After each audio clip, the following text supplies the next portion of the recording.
fucking shit's going on, guys. It's been a long ass time. I feel like it's been 3 to 4 months since we last talked about anything boxing related, man. But hey, happy Friday. Hopefully you guys are doing well. A couple of big fights tomorrow, in regards to the canvas supermodel from Matchroom Boxing, Diego Pacheco. He has a fight.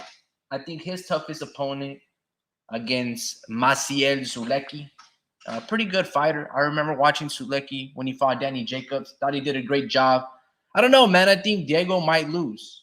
I thought Diego's last fight was a draw or he lost. The kid that he fought up against had a great jab, and Diego just. What I noticed, obviously, Diego Pacheco is still very young, but what I noticed is he don't like to get hit. Now, most people in life and most boxers don't like to get hit, but this is the hurt business. And in this sport, you get hurt and you're supposed to feel pain and you're supposed to inflict pain as well. And Diego, I don't think he's willing to take a punch to really land a few of his own. At least in that particular fight, it showed that he just either didn't have the smarts or the tactical game plan to do so.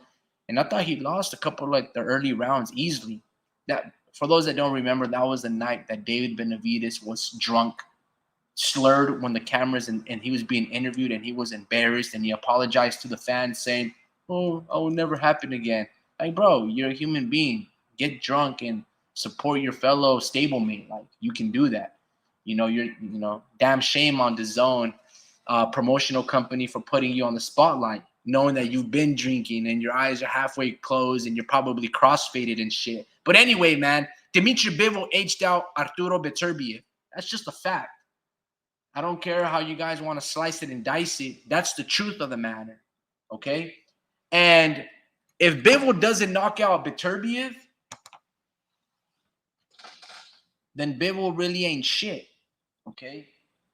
Because here's a guy that I don't know how old he is. Probably, let's just say that he's 30 years old. He's done the bare minimum in the sport of boxing. He's not unified. He's not lineal. He's not ring. He doesn't go up and down and fluctuate in multi-divisions. He's like most typical Eastern European Russians, excluding Lomachenko and Usyk, right? That usually just gravitate in one weight class and just make a legacy there. And for all intents and purposes, I'm okay with that. I'm not so hell-bent on somebody always fluctuating weight. But for, comparison to the modern day fighters that are on the pound for pound list, well, then how do you know if Bivol and Archer's skills carry up or down per pound, right? When you've only dominated one weight class. That was my contention with Triple G and Sergey Kovalev. If you guys are really that good, right, then how come you guys can't dominate or fluctuate in multiple weight classes and try to test your skills up against men that are equal size or bigger than you or whatever the case may be? Anyway, man. So that's just the way I look at or try to judge these modern day fighters in comparison to the other contemporaries that are doing amazing things. Like, to me, I wasn't surprised that Bivol beat Canelo Alvarez. I mean, dude, it was long overdue. Canelo's a relatively small dude fighting these big-ass fighters that have always huge size advantage over him, whether it's height, arm length, leg length, all that good stuff. Yo, Drew, quick, bro, you there? Yo, Vince Vargas, what's up, dude? Hopefully you're having a good Friday, brother. It's good to see you, man. You got a beautiful RC collection. I'll be seeing you work, man. I'll be seeing you work. RC Drew, my check, brother. How you been? Good, man. What RC collection are you talking about? Oh man, Vince got some badass Jeep Gladiators. Okay. He's got some fucking 1978 Porsche. Now he's got these RC controller vehicles, bro. They're fantastic. That's what's up. Yeah. So how you been, Drew? You ready for football, man? How's your weekend going? What you been up to? I haven't really talked to you the past 3 months. You know what I mean? Yeah, man. It's just my bad for the lag. I had to get some chips. But yeah, man, I'm doing good, man. It's just fucking just work and just there hasn't really been any football, but football's coming up in the week. Pretty pretty jazzed about that. So I'm but boxing's been dead, man. Month of August, it's been dead. But before that, it was pretty good. We had Yeah. the Usyk versus Fury fight, which the rematch is happening, I think, right? Like sometime this year. So pretty hyped about that. What do you Um, think about Brandon Ayuk, Vince? Because you mentioned football, and Vince is like, "Hey, Brandon Ayuk," you know what I mean? He oh yeah. signed with the Niners. Well, what's your take on that, man? Ayuk, Ayuk, Ayuk is off. I'm just kidding. Yeah, it's good, man. It's good. I knew it was gonna happen. I knew it was gonna happen. Really, like you heard rumors, but the rumor, I guess, what had happened was if the I guess there was a trade that was about to go down, and I believe, um, damn, I had it in the tip of my tongue. I forget. And I I think think it it was was with the Pittsburgh Steelers, yeah, no, but another team the declined Commanders. it. I think it has something to do with the Commanders declining a trade, Um, uh, for us to get one of their receivers. oh yeah, But we wanted a swap. We wanted Terry McLaurin. yeah, and then they declined it, so Scary Terry. we didn't trade Steelers, but he accepted the same deal that was offered on August 12th. I So know. that So was basically, he wasted our fucking time. exactly. Absolutely, dude. What a joke. Nah, man. Yeah. The way I look at it is this, man. It's like I'm extremely upset. Look, at the end of the day, look, man, it just feels good to talk about sports, but also sometimes, like, I don't want to be so harsh on the careers of other people because I can understand their plight and what they're going for. But imagine this, bro. All right. He's still on his rookie deal. It's not like he's outplayed his rookie deal. Like Brandon Ayuk has from year 1 to 2 and 3 going into the fourth, he's always getting better. But like he's not doing amazing things. You know what I mean? He's doing very good things. He Yeah. does great things in blocking. He runs beautiful routes, right? He does really good things. But to okay, so put it You should like honor your contract. It's not there's like you're about four making people. pennies on the dollar, right? Now look at Brock Purdy. Here's a guy that has outplayed his contract. And if there was ever a dude, see, this is what I don't understand about the Niners, and I'm a little pissed off that this is back-to-back years. It feels like 3 years in a row. One with Nick Bosa, before that, Debo Samuel, Trent Williams, all of these players that hold out. It's like go ahead and hold out. You have absolutely no leverage. I gave you guys a contract. You're supposed to honor it, right? You have played to the contract. For example, Trent Williams, dude, his contract doesn't expire till 2027. He has 3 years left, right? At the time when he got signed on his contract, he was the highest paid offensive tackle. He's played and he's lived up to his contract, so fulfill it. Brandon Ayuk, you're doing good things, very good things. They're not legendary shit. You're not putting up Megatron, Calvin Johnson like numbers or Justin Jefferson like numbers. You're doing Right. good stuff, right? But Brock Purdy, he's done exceptional. He was on the cusp of MVP conversations next to Lamar Jackson came when before he threw those 4 interceptions on that night of December on Monday night against the Baltimore Ravens. There is a guy, the QB position in Brock Purdy, that not only has to know every assignment, every player position where they have to line up, he has to read defenses, disguise blitz. He has to know all the playbook, while Trent Williams only has to worry about the man in front of him, essentially, or if he has to pull out. He also has to, Brandon Ayuk only has to worry about his responsibility and running his route. He doesn't have to worry about what the offensive line doing or what necessarily, the linebacker or if he's going to get chipped, like not really. But Brock Yeah. has to know all of that, and he's getting paid under $1 million. if I'm the Niners, bro, I would have traded both Trent Williams. I know this is crazy, but I would have traded Trent Williams and Brandon Ayuk, or just hold out and just be like, you guys are gonna get fined and you guys are not gonna get any money because you guys are idiots. And I won't just speak openly like that. Or I would trade them and get 4, 5, 6 rounders in return. Because look at Brock Purdy. If there was a guy that ever needed leverage and he was like, dude, I deserve to get paid $100 million plus, would be Brock Purdy. He's the only Niner player on that roster that should be bitching and complaining about getting paid much more. Because he showed it not only the length of last year, but I think this is year 3 or going into year 3 for him, and he's done exceptional. That's Brock Purdy. And then you got crybabies like Trent Williams and Brock and Ayuk and even Deebo Samuel, that these dudes only have one good season, bro. And all of a sudden, you're supposed to bend over backwards and offer them the stars and the moon. It's fucking insane. Anyway, bro. But that's just my little criticism. I know this is boxing talk, but you know. So, yeah, man, Vince, look, Ayuk better not drop one pass. He better have 20 touchdowns. He better have near 2,000 receiving yards. He better have Antonio Brown 136 receptions this year. I know he didn't have training camp, but that's his fucking fault. He better not miss nothing, bro. That's insane, man. That money should have gone to my white boy and Brock Purdy, bro. That's just the way I look at it, bro. Oh. Am I wrong, bro? Like, if there was a responsibility for you, right? We're looking at Brock Purdy, possibly the next Drew Brees. Undersized quarterback, you know what I mean?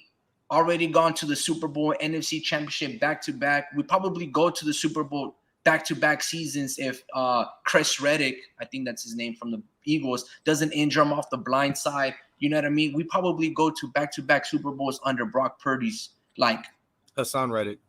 Hassan Reddick, correct. What would I say? Like Chris Reddick? Who the hell is Chris Reddick? Yeah. But yeah, dude, what's it called?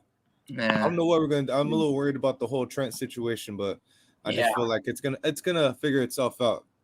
Selfish players, bro. Selfish players. I know what it is just that he sees other people eating, like other people in this position that are elite as well, and he sees them getting paid a certain amount, and he's telling us, hey, my market went up, I want my money now, because it's like it's all guaranteed, or you know. And it's like, dude, why you want to change it up? But he has a right to do that. But yeah, dude, it's just like, man, now we got to deal with this. Like, nobody really cares. He has the right, bro. I don't think he has the right. Trent Williams is fucking selfish because, again, like I told you in the beginning when he got signed that contract, right? He was the highest paid offensive tackle. The Niners honored him that, right? Just like anything in the world, inflation happens, and then these other linemen that are nowhere near Trent Williams' level of dominance for the past 10, 15 years, yeah, they probably don't deserve that contract. Like, for example, LaMelo Ball from the Charlotte Hornets. That dude sucks. But he got paid like Stephon Gilmore, Steph Curry-like numbers before Steph Curry was on the LaMelo Ball's good, bro. Nah, like, look. Like, they're good, but I mean, they know Michael Jordan. Michael Jordan said, like, nowadays you don't pay these players for the good, you pay them for the. But he's gonna be in the league. He's gonna be in the so it's like, anyway, what I'm trying to say is this: if I'm Brock Purdy, I'm the leader of the Niners team. We only go as far as Brock Purdy takes us, right? So if I'm Brock Purdy, I'm like, dude, I need Trent Williams here. Trent, I'm calling Trent, like, dude, stop being selfish. You got a fat ass contract that it goes to 2027. You're getting paid $25+ million a year. I'm here getting paid pennies on the dollar. I need you to block for me, bro.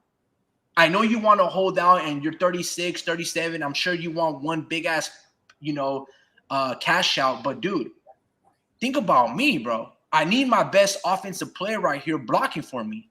Myles Garrett, these dudes are coming after us, and we need to win a Super Bowl. Put your ego aside, your selfishness, just like I'm doing. Like, bro, that's how, if I'm Brock Purdy, that's how I'm talking to these dudes. These are adult fucking men. I'm not babying them. Hell nah, bro. I'm pulling them by the fucking, beard and be like, nah, bro, block for me. You know what I'm saying? Cardinals are coming through, getting a little bit better. Seattle Seahawks had a nice draft class. The LA Rams with Puka Nacua, Kyron Williams, these dudes are coming, bro. Like they're it's only so much. And anyway, let me just not separate so much and talk about football because it's coming next week. So let's just kind of just talk about boxing. So Yeah. a couple of fights. Diego Pacheco fights tomorrow. There's a lot of good stuff to look up into the horizon. Bivol and Beterbiev and things of this nature. Canelo versus Edgar Berlanga on all of this. Just going back and trying to ease back into the conversation of things because I'm just gonna ramble on forever. Are you excited for the new Canelo Undisputed game for like the PlayStation 5? Oh yeah, dude, it looks pretty good. Um, the thing is, my fucking Xbox is old, so I gotta see what's up with that. But yeah, dude, it's cool because we get to see a lot of the new age fighters, like because I grew up on that stuff. I grew up on Fight Night Round 5, and it had a lot of the older fighters. It introduced me to all those greats, bro. Like Winky, fucking Roy Jones, like fucking like it introduced me to all those fighters. Even I feel like John Molina was in there. Like John Molina? I think so What in the round hell? 5. That's crazy. It's I, Mayweather in there. yeah, I know, and you had Cotto, Pacquiao, like Wait, all of Mayweather. those dudes are in there? Fight Night Round 5, yeah. Yeah. Oh, Fight Night Round 5. Oh, I thought you were talking about Undisputed. I was No, like, no, no, no, no. I'm just talking about that, like what it did. It introduced me to all those guys. oh, okay. So Danny Garcia wasn't on there, but I think Erislandy Lara was on that one. Um, What the? That's yeah, crazy, bro. and then Brandon Jacobs was on that too. But but yeah, dude, it's pretty cool. I like it. But yeah, For sure, man. So let me ask you this. So I haven't played any. I have not watched any boxing undisputed streams in terms of the boxing video game that's coming out. I know that I didn't even know that Canelo was on the cover. So I yeah, just already found this out when I logged in into the GameStop. The app, and I was just kind of looking for some stuff because I've been trading some of my Pokemon cards, right? And okay, GameStop actually gives me a really fair price, so I just have a lot of like game store credit from there. Like to your point, probably getting a PlayStation 5. I don't have one, so it'd be pretty cool to probably get one for these games. It's been a while since I played a couple of video games. I just been playing this Pokemon Go, walking the dogs, and whatever. Anyway, so I'm excited for this boxing game because I don't know, 20 years ago the Xbox 360 came out, right? And that Fight Night Round 3 was incredible, bro. I remember the tedious ring corner that you had to fucking drop down the swelling and the cuts, and you would have to move the cursor, the analog stick on yeah, Bernard Hopkins' face. It was fucking classic. So mhm. if Undisputed is a microcosm or even close to near that, I'm gonna enjoy the hell out of that game. But yeah, man, there's a lot of stuff going on. But let's talk a little bit about Bivol. All Yeah. right, how high do you rate Bivol yourself? I think Bivol's gonna. I think he's the best 175 pounder in the planet. Uh, I think he's gonna. I think he's gonna clear Beater B round 1 to round 12, bro. It's like he's just gonna outbox him, but I do see a point in the fight where he does get caught. But yeah, but yeah, he's the best 175 pounder. He gives everyone trouble. I I don't see anybody like beating him, because he has a good defense. Um, and he's like that perfect size, he's like 6 foot even. He can't move up, further than that.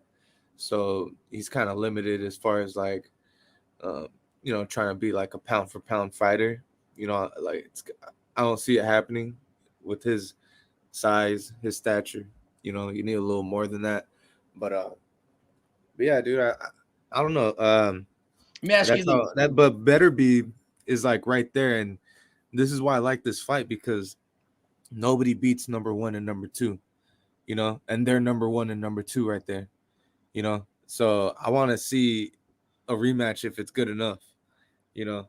I was telling you earlier, like this fight is made to be like an entertaining fight because of their styles, um, and they're both relentless. I just feel like they're not going to disappoint, as far as like, you know, the activity in the ring, and yeah, they're gonna.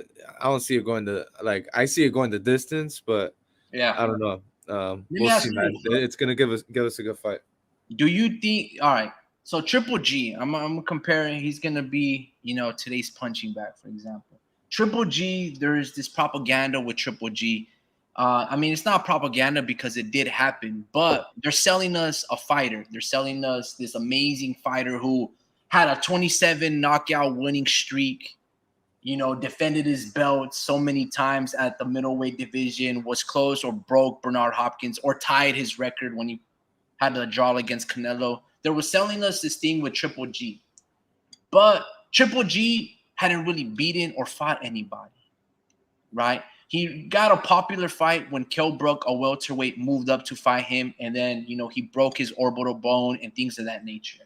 But Triple G became famous, and he landed a lucrative DAZN $100 million deal when he parted ways with Abel Sanchez because he, like David Benavides, they used Canelo's name to sell their brand, to push their narrative, right? That's essentially what happened. They coined their Mexican style phrase with Abel Sanchez. And Triple G essentially never really moved up. And so he was like pretty much out of his prime. And he chased Canelo at 168. So I would say this: Bivol is like Triple G in the sense that you only dominated one weight class. And I can't even say that Triple G dominated the middleweight division because when he fought, let's say Canelo or Danny Jacobs, he looked very good, Yeah, but he didn't look like a superhuman. He didn't knock them out. yeah, He did drop Danny. It was a flash little knockdown. You know what I mean? But it wasn't all like an amazing, he beat up David Lemieux, but that was like his highest rated fight at the time. Bivol has been at 168. People revere this dude like he's some amazing boxer, like the best shits and sliced bread with his but he in and moved out up. boxing 1-2 style, but he don't even knock people out. And here's Canelo in his sixth, seventh, I don't know, fifth weight class moving up. And yeah, he got outboxed by Canelo. Bivol outboxed him. But I mean, am I supposed to be impressed by that? This Yeah, dude is so small, moving up to his fifth or sixth weight class. You're almost supposed to knock him out. For example, if Canelo was fighting Arthur that night, a prime Artur Beterbiev, Arthur probably knocks out Canelo, or at least drops him once. mm-mm. Archer's a big, heavy puncher. Nah, You know what I'm saying? Like, bro, that dude has like Wolverine knuckles. Like that dude's fist is ridiculous. You know what I I mean? disagree. And he might be on some type of steroids. But what I'm trying to say is this: is that these fighters like Triple G, like Bivol, they get put on a pedestal for doing the bare minimum. The bare minimum. Bivol hasn't unified. He's about to. He aged out Artur Beterbiev because I'm sure Archer been wanting that fight for a really long time. Bivol and his people probably never wanted to unify for that time. He didn't fight Alexander Volsdik to this day. Bivol hasn't even fought that dude. Bivol, like Triple G, are only known for their performance or their career of fighting Canelo Alvarez. I mean, is that a wrong assessment, or you just think I'm tripping? Like, what do you think? Um, yeah, I think Bitter Beeb is like Bitter Beeb, however you say it. Um, what's it called? Ah, He's man, number you had a two. great opening. Be like, nah, Rick, you're wrong. Nah, I mean, look, this is the thing. Like I'm not trying to call him one dimensional. He's like more like 3 dimensional. Like that's it though. Like he's like, Does Bivol have inside game? yeah, he Does has he throw inside game. uppercuts? Does he throw body shots? He is one dimensional. He's fantastic at what he does with his 1-2 style, in and out, Mikey Garcia type offense. But he's dimensional. He's not But willing to take a punch to give a punch. You know what I mean? yeah, no, it's the way he's finishing his fights though. It's like he's knocking out dudes who usually don't get knocked out. So um, it's just different. I guess when he lands, it's really powerful. But I don't know how much longer that can last. Because he's old. Um, I don't know about Bitterby, but I know about Bivol. Bivol, I feel like he's good at 175, but but I just feel like he's not bringing enough pop at 175, to like, pack a punch. But at 168, he's capable of doing that. But I mean, you don't gotta knock dudes out. That's what makes him good, man. He's he can last with the 175 pounders, and I feel like he's the best 175 pounder on the planet, solely because of his footwork. Your footwork is your defense, and I feel like that dude got good defense and good jab to keep you at bay, and he's like, you know, he's good, man. Like you gotta you gotta give him props, bro. Like he beat the pound for pound fighter, like on the planet. I think you're really I don't know why you don't like him, but No, I no, get no. I like Bivol, and I like. So you let me hate him. just make this a little like. You hate. I like Bivol and I like Beterbiev. Like what they're gonna do for undisputed at 175 is incredible. Like salute to those dudes, and I'm extremely excited for this fight. Let's make no mistake about that. But just for like intents and purposes, like how people put them on the pedestal, like, oh, this is quintessential boxing at the highest level. It is Well, in quintessential. terms of pound for pound, right? Because I don't know, maybe we, or at least I'm myself, criticizing, you know, fighters for only maintaining in one weight class and dominating one weight class. I don't rate them as highly as fighters that have been doing it in multiple weight classes, right? So, for example, Canelo has done it for 5, 6, 4 weight classes. Bud Crawford has done it for 3, 4, or whatever. Alexander Usyk has done it in 2, right? Cruiserweight undisputed, heavyweight undisputed. To me, that's incredible, bro. To be able to dominate multiple weight classes, that's insane. For you to dominate one or almost somewhat dominate or be undefeated in one weight class, I'm just like, all right, you're making history in that particular weight class. I'm not trying to, downplay the significance of that. But in terms of your contemporaries that are doing that and much more, like Naoya Inoue, you're just an average Joe, so to speak. Like, how good is Bivol in cruiserweight versus Jael Pataya or Mercedes Brady's? I don't know. Maybe Bivol beats them all. But the thing is, like, I would like to see it. Same thing with Triple G. I would have loved Triple G to go down to 154 or 168. If he put hands on Kovalev, why not go to 175 and knock him out?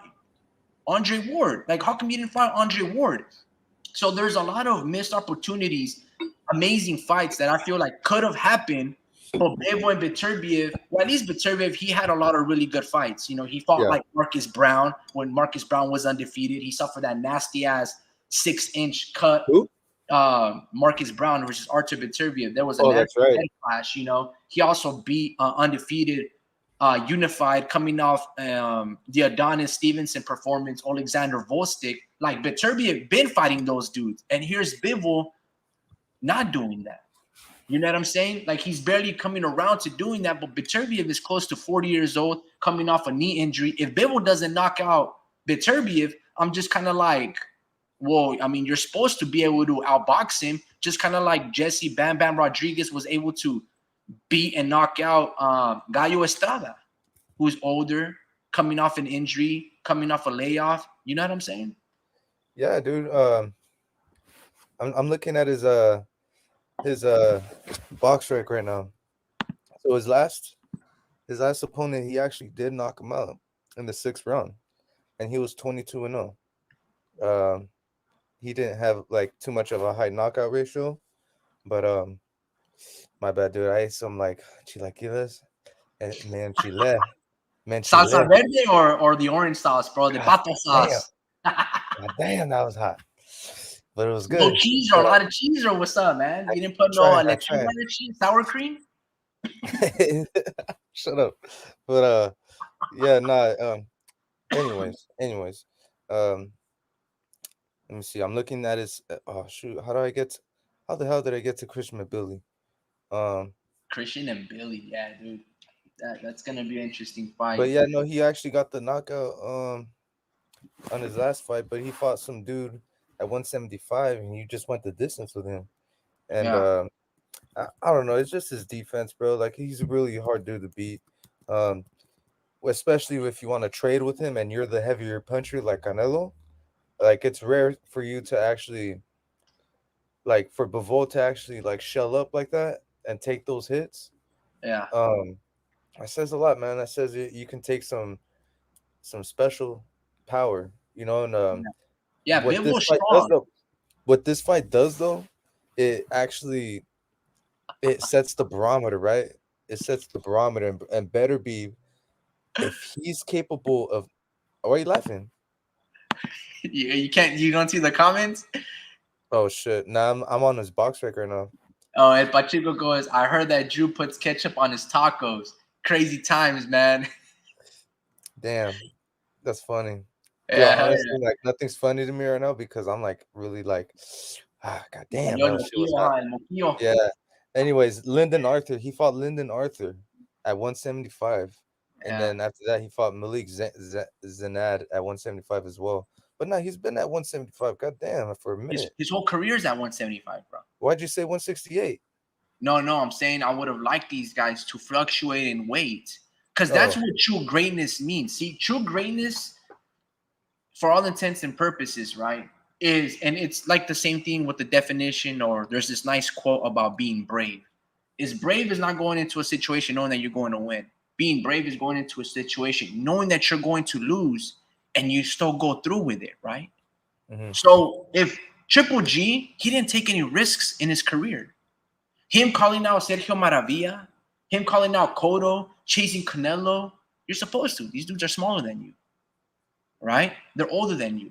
Like Triple G, for the majority of his time in his whole career, he's always had the advantage, right? Yeah, that's But the true. minute Andre Ward starts to call him out, or he wants to test the waters against Carl Froch, but Andre Ward goes, and I don't even like Andre Ward like that, but he goes, bro, you can't just come to my division and beat these dudes and not come see me. What are we talking about, bro?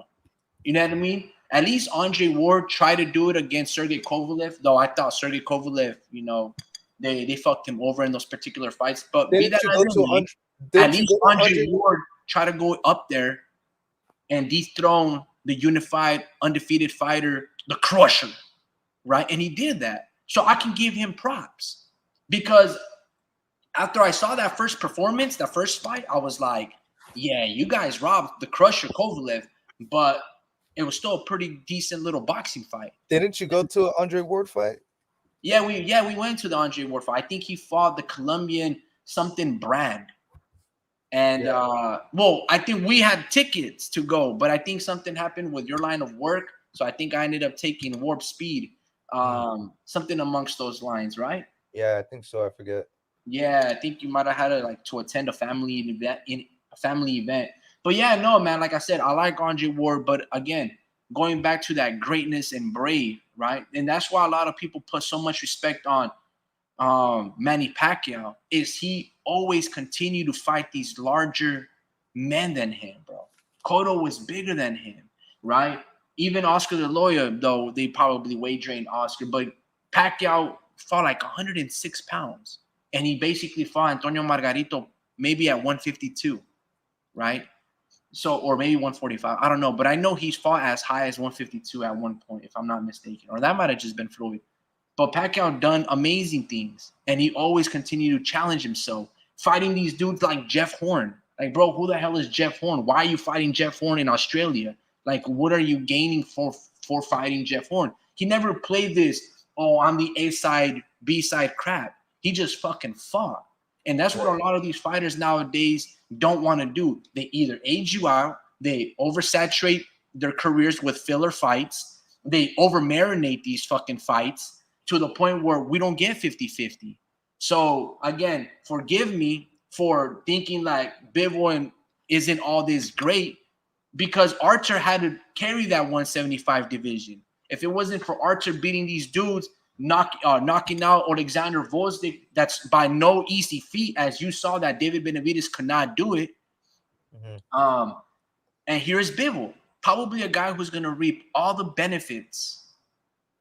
I hate to say it, but just like Bud Crawford when he beat Errol Spence. Yeah, I'm still salty about that. Yeah. No, I You know what I mean, mean? Like, here's this dude, Bivol, who's going to reap all the benefits, all the glory, because when it's all said and done, no one's going to remember as long as Bivol just wins the fight, right? Well, I think when it's all said and done, he's gonna go down as a Hall of Famer. Um, Ooh, Bivol, Bivol. yeah, yeah, he's gonna go down as a Hall of Famer. All right, let me tell Especially you this. if he beats Betterby, he's definitely gonna be a Hall of Famer. And I feel like there's gonna be like a What trilogy. great fight has Bivol had? Canelo. That's all. But was that a great fight? It was fantastic. He How beat is him. it fantastic, bro? How He is it beat him. fantastic? He beat him. He fucking schooled him, bro. Like he's too big for him, bro. Like he just dominated him like Canelo's never been dominated like that before. So you got to give him props for that, and especially with this Arthur Bitterby fight. If he beats this guy, like it doesn't even matter, bro. He beat a fucking dude that's knocking everyone out, and he went the distance with him and beat him. No one has ever done that with Arthur Bitterby. So that's another thing that no one else has been able to do besides Floyd to Canelo. So I feel like um you also have Joe Smith right there too. Joe Smith is no slouch either, bro. Like Joe Smith, like he beat fucking Hopkins. He's a hard big, 50-year-old Hopkins, bro. huh? That's a 50-year-old Hopkins that he knocked out of the ring. But that dude was fucking that old man was beating everybody though. No, that's So true. That's true. he was beating everybody though. So I can also say Sullivan Barrera, but he kind of was, well, he was good in 2018 though. So he also beat that guy. He knocked him out in 12th round. So I I think you gotta put more respect on his resume, bro. I'm pretty sure you know who Isaac Chilemba is. Yeah, Chalemba, Craig Richards. No, no, look, I'll say this. Bivol, I respect Bivol's skills, bro. Like, I'm not an idiot. Like, obviously, we all know boxing. The dude has good skills. Like, you're not gonna be mediocre and be able to win 9 rounds against Canelo Alvarez. Like, that's very difficult to do. But what I'm trying to say is this: I'm not too impressed And that take you his can do power. that against Canelo in his fifth or sixth weight class. In fact, Canelo, in my opinion, like he should not be competing nowhere near this weight class, but that's how his skills are that much good that he can do so. You see, like for example, Bud Crawford going up to 154. I mean, he's as big, if not bigger than those dudes, right? He's got the size, the arm length. He's as tall as these dudes. Canelo's 5'8", fighting these dudes that are huge, huge. Like, he's an outlier of being so small, like Mike Tyson. Mike Tyson is not supposed to knock the block off these dudes that are 6'5", 6'6".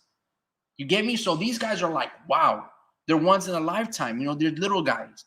And they possess great skill and great power. And they're just like, what the hell? What is the truth? Like, where does that come from? Does it come from the dieting? Does it come from just, genetics? Does it come from culture? Like, it's very difficult. But that was a great moment for Bivol and his career, the victory against Canelo Alvarez. But it was no great fight like Arturo Gatti versus Mickey Ward. It was no great fight like a Johnny Tapia fight that he had, or Rafael Marquez versus Israel Vasquez, or Pacquiao versus. So you said, oh, he's going to go down as a first ballot Hall of Famer. I didn't say first ballot. Oh, sorry, but you said Hall of Famer. So if he were to be Beterbiev and being undisputed at 175, I can see in terms of the accomplishments, right? You'd be like, oh, he beat the pound for pound king and Canelo. He also beat Beterbiev, you know what I mean? Who was also on the pound for pound list, undefeated, unified, all of that nature, right?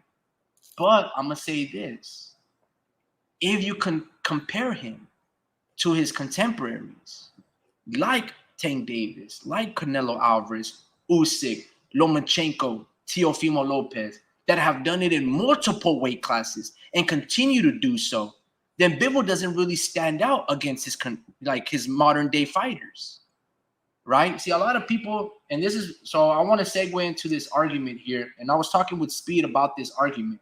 He was talking about how he was watching this podcast and this guy was like, "Oh, I would like to see this dude fight and unify versus this fighter."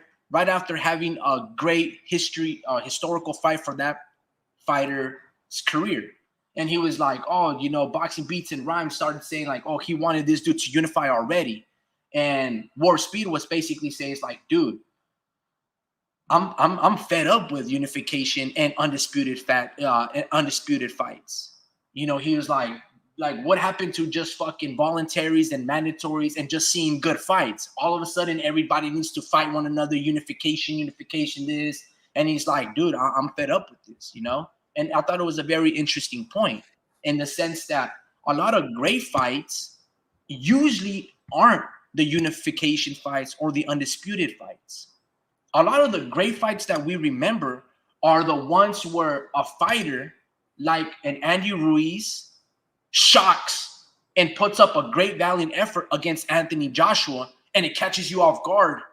Or Anthony Joshua gets hit by a punch that he's not supposed to be getting hit by lesser opposition, and he puts his ego on, and he starts fucking giving you something that like, wow, dude, you can make this easier and boring if you just get this victory. Yo, shout out to my boy Ruben V on the screen. So, Bro, look how time flies, bro. Like you put Shakur Stevenson versus Ruben Villa need to fight again, pro level mega fight. How yeah, time flies. so shit, what did I lost my train of thought? So what I'm trying to say is this, right? It's like when you watch Terrence Bud Crawford, one of his most entertaining bouts was against Mean Machine, especially at the welterweight division, right? Where he gets hit with a punch, he gets dropped, and Andre Ward goes, "Look, I'm gonna stop calling for Bud to box because he's not gonna do that. He's gonna fight." And it turned his best fight in his career and his resume, the Mean Machine fight. If you replay value. So what I'm trying to say is this: what Speed was talking about, I thought it was a really good topic and good, interesting point. So what's your take about every fighter's career should go and try to become undisputed? Are you for or against it? Do you think we've had is it too easy to become undisputed? Do you think there's too many undisputed fighters? Or do you think boxing is in a good place right now where, undisputed should be the goal for every single boxer per weight class so we can have easy representation, one champion per division? Look, I'm all for the big fights happening. Like I think it depends what division we're talking about because some divisions are just loaded and it would be nice for them to become champions, because taking one away, taking a belt away, will lessen their chances of becoming a world champion. So, I mean, at this point, I would keep it as is. I wouldn't want to add another belt. Like I'd be pretty hot if that shit would happen. But um, I'm also hearing the magazine belt is like that one belt that makes you like the man. Um, and there is no sanctioning fee. It just comes with the belt. And just pretty much makes you the man. And I feel like the belts are nice. Certain divisions don't need that many belts because there's not that many guys in the division, and then you just get these nobodies as world champions. Not nobodies because obviously they beat somebody to get that belt, but I'm saying certain divisions are just loaded like that to where um and as far as making undisputed bouts, um I just want them to make more of an effort to make them happen, make them like make it a thing to happen, because it's so hard with network problems and all these boxing politics and stuff like that. I just feel like it makes it harder for all that to happen, bro. Like it's really Ooh, rare that we get anything like that, so yeah. uh, it's just crazy. Earlier today I was listening to the podcast, and they were talking about the sanctioning fees, and they get their cut, bro. And it's just crazy how much money they had to put aside. Like they said the WBA, they had to put away 45K, and it doesn't matter what level you're at. It doesn't matter what what fucking what your payout is for your belt, or for your belt. You're 45K is the flat rate for anybody. And it's Gotcha. Damn. That's ridiculous. WBA, and it's like they even said there's this champ. I feel like I think they said Orlando Solito or somebody else. I think it's somebody else said that he couldn't afford to pay that, so he said he couldn't become a world champion because of that. But if he had the 45K, he would have done it. You know, Yeah. So it's just crazy, bro. Like dudes that don't have the money couldn't become champion. It's like, dude, like it's just crazy, bro. Like that's just ridiculous, Um, yeah. So that's another thing that really makes it harder to happen. So just imagine having four belts. You have to pay all those fees. Like it doesn't. That's why it's so hard because the money doesn't match. Yeah. It's so hard to pay those sanctioning fees and they say we need more money because literally we're not going to make no money when it's all said and done because of all these damn sanctioning fees. And they were talking about the cuts, the coach get their cut, the promotion, and Yeah. all this BS, bro. And it's like, and then the state tax, and All right. it's So hold on. So crazy. right. So just to simplify it for you, like, are you okay? So you're good with the sport of boxing and being undisputed? Like everybody, like, oh, that's the goal, be undisputed. Because I think you said in the beginning, like you were like, no, I just want great fights, Yeah, I just want right? great fights. So for example, David Benavides versus Canelo Alvarez, it looks to be like it would be a great fight, right? But Yeah, it doesn't necessarily need to have championships on the line, right? Even though Canelo comes with the four belts or whatever the case may be, we acknowledge that David, though not a champion, is an incredible fighter, right? Probably for Canelo, or Canelo probably bodies him, with a couple of body shots and uppercuts. But we would like to see it because these two look to be the last men standing, right? So you don't necessarily need to become undisputed or unified to make great fights or even to be a Hall of Famer. Now, the reason I prefaced the beginning when I talked about War Speed and how we were having this conversation about, how he's a little fed up with all this unification and undisputed, and that's the goal. The reason why that happened is because boxing needed to reset, right? Because of what happened with Floyd and Pacquiao. They had their career. They did what they needed to do for the sport of boxing. It was new at the time, but people were fed up and it took a downturn. And then MMA just blew boxing for a couple of years out the water because of the quality of the matchmaking that we were getting. So that's where Undisputed really became the boxing aficionado, like, oh, that's the direction that we're going to head because we can have a say and we can make these pound for pound. So that's where it happened. Anyway, let me just read a couple of comments before I go into the next segue. So I asked Vince or any guy or Pachuco or anybody in the panel if they're going to play fantasy football this year. And he goes, I do play ESPN League with some buddies of mine. I can't look at the app and watch the games and watch the shows. So that's what Vince was saying. You know what I mean? And Pachuco goes, I have Bivol and Batavia tied for the number one spot. This is one of those rare fights that would delineate the best of the division. I give the slight edge to Arthur. Whoa, I didn't even catch that. I'm going to give the slight edge to Arthur as the best at 175. Okay, for sure. So I don't know if he made a prediction, but he's just basically saying that he would give it to Arthur right now as the best at 175. So El who said Pachuco, that? I'm going to ask you this. Do you have Arthur slightly edging Bivol when they fight on October 12th? El Pachuco goes, saludos, Advance Vargas. I said, I agree. El Pachuco goes, that's a fair criticism. These are career-long 175-pounders. By definition, we can't classify them as pound-for-pound fighters if they don't go up or drop down in weight. I heard that Drew puts ketchup on his tacos. It's fucking funny, dude. That's funny. A lot of people say that Bivol, quote-unquote, whooped Canelo. Come on, man. A career-long 175-pounder couldn't even buzz a little Nello. It goes to show how great Canelo is as a fighter. I agree. Floyd Mayweather was able to buzz Canelo in the 7th or the 10th round with an uppercut, followed by 3 hard jabs to the solar plexus when Canelo was 23 years old. Floyd Mayweather with brittle hands. And Bivol couldn't do it. Now, don't get me wrong. Bivol I've never seen anybody throw 15, 20 punch combinations on Canelo the way Bivol did in that, I want to say 10th round as well. That was crazy. But Canelo, got hit with a few, swatted a few, caught a few in between, slipped here. But I've never seen nobody do that.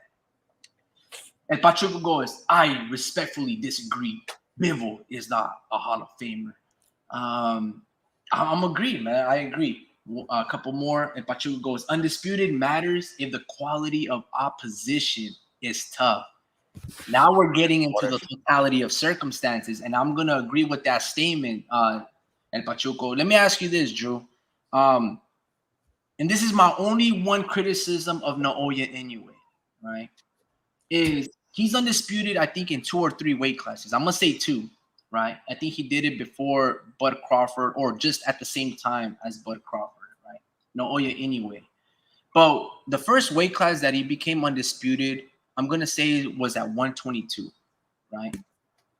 Maybe I'm wrong, but his best fight was Nonito Donaire, an older version of Nonito Donaire, by the way, who Donaire was still beating and knocking out undefeated fighters. And as you saw when they first met their matchup against the first time that they fought, right? Because they fought twice, he hurt Naoya anyway. He dislocated his jaw. It was an amazing fight. It was essentially one of the last hoorahs in Nonito's career, right? Like, it was an amazing. But Nonito is far removed from his prime. I mean, if you tell Nonito, like, can you compete with the big dogs? He'd be like, yeah, hell yeah. I can still beat a lot of these dudes, and it's probably true.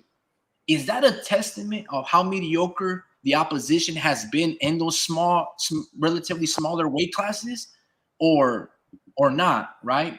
So, like, even with Naoya anyway at 122 now, I think he beat Donaire and became undisputed at 118, and then he moved up to 122. I think something like that. So Naoya now, he beat and demolished Stephen Fulton, right? Who Fulton had a tough fight with Brandon Figueroa, and he had a tough fight versus Angelo Leo, who just knocked out to become champion at 126 against Alberto El Venado Lopez. Stephen Fulton had trouble with those fights. Probably could have gone either way or could have been a draw. Naoya pieced them apart. Outboxed him from the outside, out-jabbed him to the body, to the face, and then knocked him out with flying colors. It was an amazing one-sided performance, bro, right? And then he fought Marlon Tapales and also beat him too. Marlon did a really good job. I could be in the wrong, but I thought MJ Akhmadaliev won that fight. At best, deserved a draw. I didn't think that he lost that fight. MJ Akhmadaliev. When he beat Daniel Roman and things of that nature to unify, I didn't think that MJ lost that fight. I thought Marlon Tapales did a really good.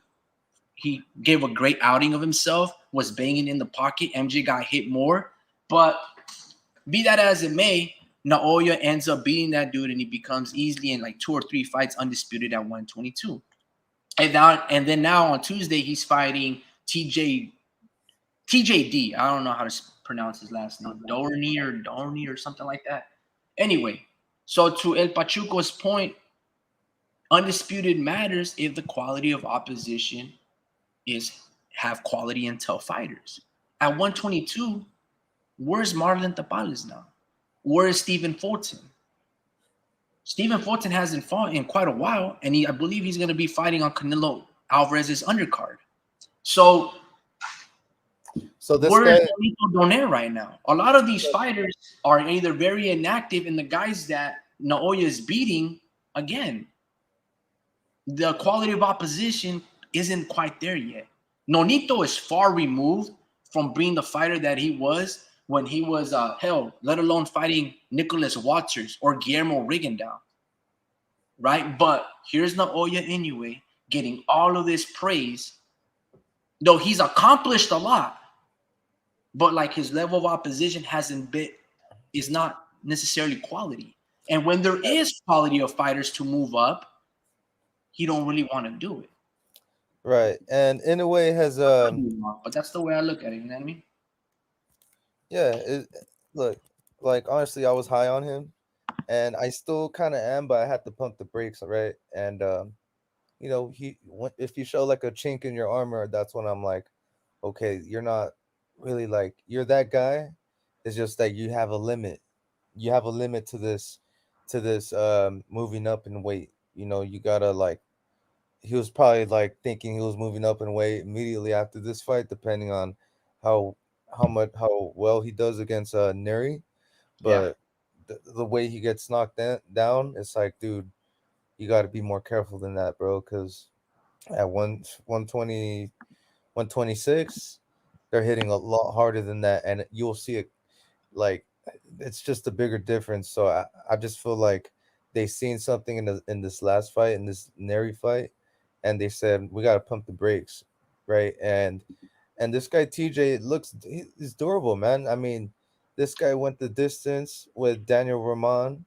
I don't know who anyway, but about I don't know who that is, but Michael Conlon, uh, Sam Goodman went the distance with all those guys. So I mean, but he lost, but yeah. he went the distance. So, I know Michael Collins like a bigger dude. Um, so yeah, man, I just think they're trying to see how well he does against a guy like this. They want to see if they can knock out a dude that hasn't been knocked out yet. So yeah, they're trying to test that, and it's a Got good you, got test you. because they want to see if he's really about that, and yeah, it's a good fight because look, in a way, dude, he came up from 108 pounds, bro. This guy won the belt at 108, moved up to 115, Yeah, unified at yeah, got a belt at 115, unified at 118, and then unified at 122. So this guy is on the come up, but I think there's a limit. I think this division is his limit. Like I don't there's a lot of tough fights for him at 126, bro. Like I don't and I like they think got he notices that, and that's why yeah, he don't want to fight there. 'Cause and to he be honest noticed with you, exactly. at 122, there's not a lot of tough competitors there. Mhm. Everyone's talking about Junto Nakatani, and I think he's right now competing at 118, 115. You know what I mean? He's looking to move up, but he don't want to test the waters at 126 because guys like Angelo David Leo, even Joel Gonzalez, those are really good fighters, bro. Carrington. You know, yeah, Shushu. I mean, Naoya was in attendance with Shushu Carrington's last fight, but I think Naoya can body Carrington. That'd be a good fight though, because Carrington's pretty big. But what I'm Yeah, trying to it's say big. is like, you know what I mean?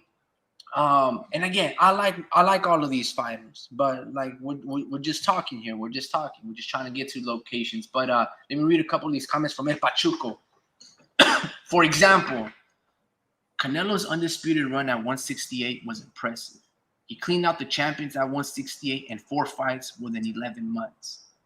Yeah, I agree. That's one of the things that I loved about Canelo's run at 168 was how active he was. And I wish more fighters continue to be as active. I hate this modern generation of fighters fighting once or twice, at best 3 times. One of the biggest disservice and why a lot of these fighters are not popular, one of the reasons why these fighters are always getting injured, and one of the reasons that boxing isn't at its heyday is that they only fight once or twice, and we're lucky if they push for a third fight. These fighters are backwards. They should be fighting 7 to 8 times a year. Now, I know that sounds fucking ridiculous, but hear me out. One of the reasons why they get injured so often is because a lot of these fighters have fat camps. They balloon in vacation and don't train, and then when they come back to train, they have to cut 25 pounds, and then they're sparring, and then there's soft tissue damage on the rotator cuff, on their shoulder, on their elbows, on their fists, because they have such a long training camp and they have too much vacation time. Whereas if they were constantly in the gym, 365, constantly having a nutritionist and a physical therapist and all of these things year round and fighting 7 or 8 times, all of the expenses would wager out. Now, I'm not saying if you're fighting 7 times a year, right? Because remember, guys, when these guys are amateurs and they're fighting with headgear, sometimes they're fighting 2, 3 times a month, right? And they're traveling and doing all of these things. Sometimes that's why some of these guys have over 100 amateur fights, the ones that are on paper, right? is because they're fighting so many times a month. They have to go back to that in the sport of boxing, which allows for proper scheduling, which means that you're going to have a little bit of soft touches in those 8-10 bouts, maybe 7 of them are soft touches, and then 2 or 3 Touches. I know touches. I can't even fucking speak, bro. I'm rusty, man. I'm rusty. I've been off the buck for 3-4 months talking about inactivity. Jesus, I've been inactive myself. But had these guys had a proper scheduling, less wear and tear on their bodies because they're exercising, so their durability, they're much tougher. They don't have fat camps, so they don't have to blow up in weight and cut off all this weight in excess amount because they're already in fighting shape. All you got to do is fight, right? You'd be surprised that they'd probably suffer less brain damage doing so, fighting 7 to 8 times. This rudimentary basic scheduling of maybe once or twice every 6 months, that's what's hurting these fighters, and they don't know it, right? For example, if I'm David Benavides, right, maybe he walks around, I don't know, let's just say 200 pounds, and he's fighting at 175 now.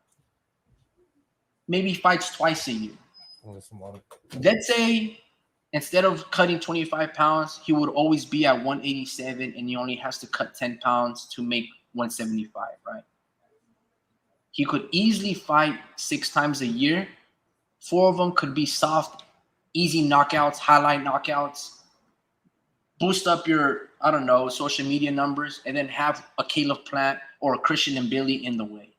But when these guys don't fight as often, and they're only maybe once a year, bar an injury here, you become forgotten. You're not circulating in the news, right? These fighters right now, Arturo, or like, for example, Canelo Alvarez, why was he able to achieve such stardom, right? Because he started at the age of 15 years old. But by the time that he had his big fight, let's say against Shane Mosley at 20 years old, the dude already had 40 fucking fights under his belt. He was probably fighting 8 times a year. Same thing with Emiliano Vargas, Abdullah Mason. Why don't these guys get injured? You know why? Because they're having 4-6 rounders and fighting every 2 months. Once they get quote unquote big, that scheduling is eradicated.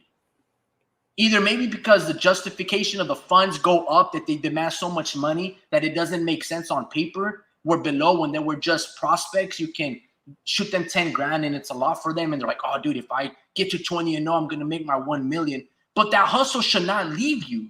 In fact, quite the opposite. You should still be fighting 8 times a year and rack up $1 million checks once you're a champion. It doesn't make sense. These fighters lose that hunger, or they demand so much money that it's unrealistic.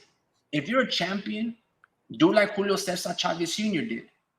Go fight these dudes with records of 8 wins and 30 losses, knock them out 4-6 rounders, and just be active. That's what these guys need to do. But they don't, and that's what's killing the sport of boxing. The more active you are, the more interviews there are of you. You're always going to be on the tip of people's tongues. People are going to witness you. You do a world tour. I'm gonna try to, hey guys, my name is Ruben Villa. I'm going to try to fight 50 times this year, 4 times every month. Soft touches, 4-6 rounders, but I'm going to do a world tour. I'm going to fight in Washington, Colorado, Texas, California, Arizona. I'm going to go to Utah, Minnesota, Montana, Rhode Island. I'm going to go all of these 50 states. I guarantee you he's probably going to rack up 1,000 followers every single state that he got. Minimum. And if he knocks these dudes out with flying colors and has them spasm and poop their pants, all of these things, 1 million overnight. So what I'm trying to say is, anyway, I don't even know where the hell I'm going with this, but this is the downfall of the sport of boxing, right? And when Canelo did what he did, 4 fights in 11 months, that was incredible because he's the most popular fighter. He's the face of boxing, getting paid $30 million minimum with upside and 80% of every single commission fee of Gatorade bottles and energy drinks being sold and alcoholic beverages. All of these fighters need to duplicate and hustle 3 times harder than Canelo just to gain some respect. But in fact, all of these dudes do the bare minimum. And that's the downfall of this sport of boxing. Anyway, right. And this is what Turki Al-Sheikh doesn't understand is you can make big fights on paper like Bud Crawford and throw Pitbull and Rayo Valenzuela and throw Martin Bacoli versus Jared Anderson and throw Andy Ruiz versus Jerome Miller. But all of those dudes are probably fighting one time a year. And you're charging us $80 to $90 to $100. In fact, give us those same fights and charge us half the pricing, $40, and you won't do 30,000 or 50,000 pay-per-view buys. You'll be surprised that you'll probably do 400K. And your goal isn't to pimp out the fans. Your goal is to get views and paying customers. Dude, you go to Costco right now, you can get yourself a hot dog and a soda for $1.50. If you just want a soda, 67 cents. You know how big those lines at Costco are? My goal is to get you in near my facility. My goal is not try to exploit you, because if you get that glizzy, you can walk into the Costco warehouse. I'm sure you're gonna buy fucking a Nike jacket for $25 as well. You might just fuck around and get more samples. God damn, this Caesar salad's hella good. I'm gonna go buy 3 more for the weekend lunch. Anyway, let me just breathe a little bit. Fuck, dude. Anyway, that's just the way I look at this nonsense. But anyway, yeah, man, I agree with you, El Pachuco. That Canelo run was legendary, bro. The fights with Billy Joe Saunders, memorable. Dude, I watch that fight one time a month because I hate Billy Joe Saunders. And I love the way he concaved his face and in that socket. Bro, it was good. Like, dude, that dude was a despicable person. I hate that dude. Mm-hmm. The fight with Caleb Plant. Oh. Hold on, fellas. Hold on. Caleb Plant said that Canelo hits harder than David Benavides. Yeah. Do you agree with that? Is that a fact? That shouldn't have been a surprise. Okay. Just let you know, like, that was pretty obvious. So I'm gonna say why he's lying and being disingenuous. What? I'm gonna say this. No. If Canelo hits that much harder than David Benavides, then why were you holding David Benavides 40 times in that fight? Because he's more consistent. He was holding on to his ankles. No, he was just touching him up. Like, he was just like scratching his face up. Like, he wasn't concussing him, bro. Like, he was just in his face all day, bro. Like, it was just like, it's like you're breathing, right? And I'm stopping you from breathing by me covering your mouth, you know? Like, he was doing that with this glove. He was like, you can't breathe, you know, and he was just tiring him out. He wasn't concussing him. That's what he meant.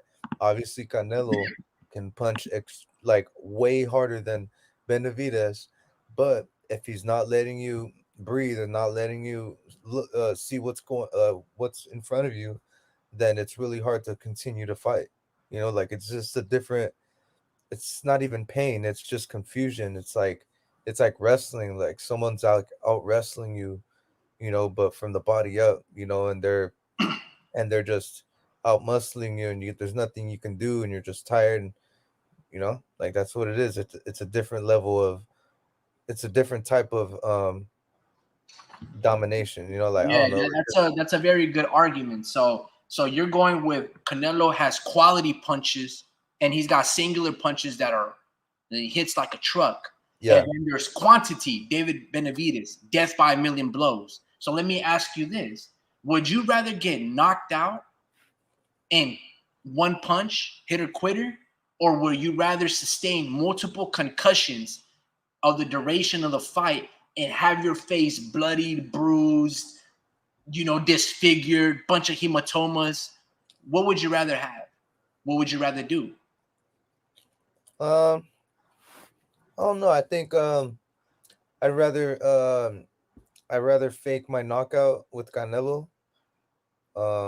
Just have him punch me like once, and I'm gonna So just the fall. reason I bring that up is because I'm gonna go to a UFC boxing argument. They say that boxing is much more dangerous because when you get dropped or knocked down, you're essentially concussed. You suffer some type of traumatic brain injury, you know, and you get 10 seconds to fucking recover, and you're trying to get your senses, and you're still getting wailed on. Sometimes you survive, and you suffer much more punishment for the next onset of incoming rounds. And UFC, boom, he lights you up. He does a 12-6. The ref gets in there and stops it. You don't suffer not much more other than just that punch. Yeah. So when Canelo fucking rocked the shit out of Caleb and he did the chicken dance from one edge to the other, that's all she wrote, essentially, right? Mhm. But that blow that David was putting with the pressure, boom, boom, boom, boom, bop, bop, here and there, touch here, boom, poke it there, bop, over the top, down below. That's why Caleb was hugging and holding for dear life, which he wasn't doing versus Canelo. So I get what you're saying. I just thought that, I saw Caleb Plant fight Canelo. I didn't necessarily see him fight David. It looked like from the beginning, he was already surviving with David. He wasn't going to give David the benefit of him sleeping him like he did with Canelo. You get Yeah, what I'm saying? yeah, I don't know. I just thought it was a really interesting take. I do. That's a really good argument. I'm not going to be dumb here. I do think singular punch. I do think that Canelo has better technique and hits much harder than David, right? yeah. Low stalker gets much more leverage into his shots. For sure, uppercuts, body shots, individual punches. But I've never seen Canelo knock someone out like David knocked out Demetrius Andrade and made him go cross-eyed for a bit. And He the only didn't time fight. that he did it He was didn't fight against him. Amir Khan, a 135-pounder. I don't know. I'm just saying. I'm just saying. But you can't. That's a bad argument because Oh, hell no. yeah, because Canelo never fought Boo Boo. So it's like how we're gonna compare that? Like I'm pretty sure he would actually knock him out, bro. Boo Boo, I think he would. Canelo would knock out Boo Boo. But He's a horrible fighter. Horrible fighter. yeah, it's just I don't know. It's just accumulation of punches, bro. Like No, I think Canelo would beat Bivol too, but my point wasn't that he would beat or not beat Bivol. The point was I haven't seen Canelo hit someone as hard as David Benavides hit Demetrius Andrade and made him cross-eyed. And the only time that Canelo did it was against Amir Khan. He did, and probably James Kirkland, But again, Amir Khan moving up from 135 all the way to like 154 or 155 was crazy. James Kirkland was inactive for like 2 years and he got away from Ann Wolf. He didn't do it against Perro Angulo. He didn't do it against Shane Mosley, even Josecito Lopez, Julio Cesar Chavez Jr. He didn't do it singular. And then that fourth round, that pulled back two, boom, Ronald Demetrius Andrade snot. Dude, it just fucking yeah, blitzed but him, bro. he beat a Miguel Cotto, bro. Like He I didn't don't know. even knock out or knock down Miguel Cotto. Yeah, but he schooled them, bro. Like he's just. I don't even think he schooled them. It was a good fight. It was a good Yeah, fight, there you go. but It's a good yeah, fight. but it was It was a good boxing yeah, match. it was a good chess match, and I think Canelo just played chess on him and got him, bro. Like those are the type of fights I enjoy watching, I and love watching that fight. yeah, Cotto had great footwork, and he was catching a lot of punches in between. I'm surprised. I think there put that was on right now. a body shot or an uppercut and a slip that Canelo landed on Cotto that hurt him, and Cotto did not go down, bro. Cotto's a fucking beast, bro. I can't believe that. Like, and he actually landed more punches that fight than Canelo.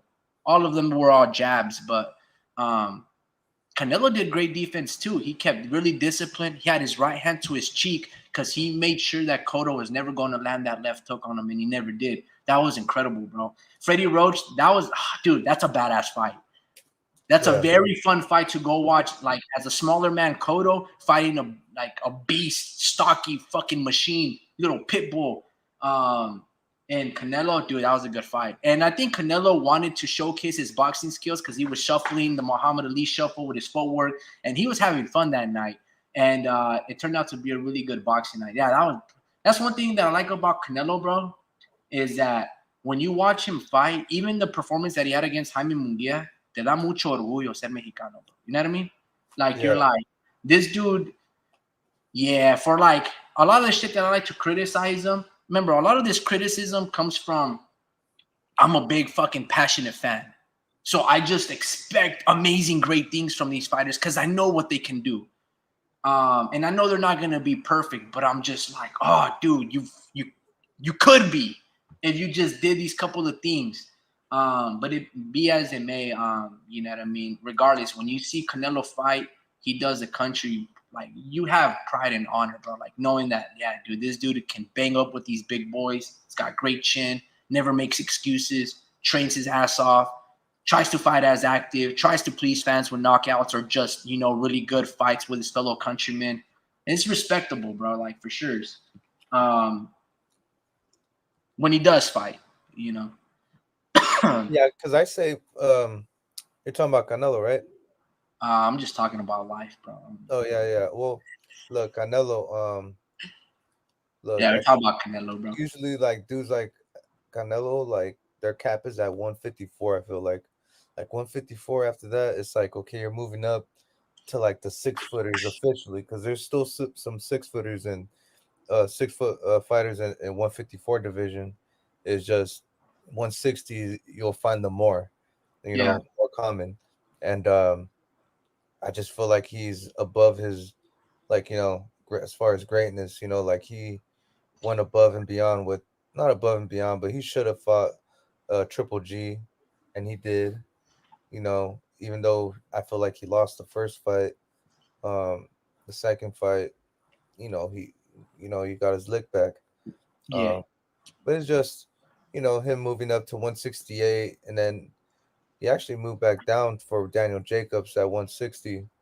But yeah, yeah, just impressive, bro. Like after pretty much once he touched 160, that's when it was like, okay, you got it. Like you're good, like you can yeah. coast, you can pick and choose who you want to fight now. And that's as of 2018, he earned that right, Let me so ask you this, bro.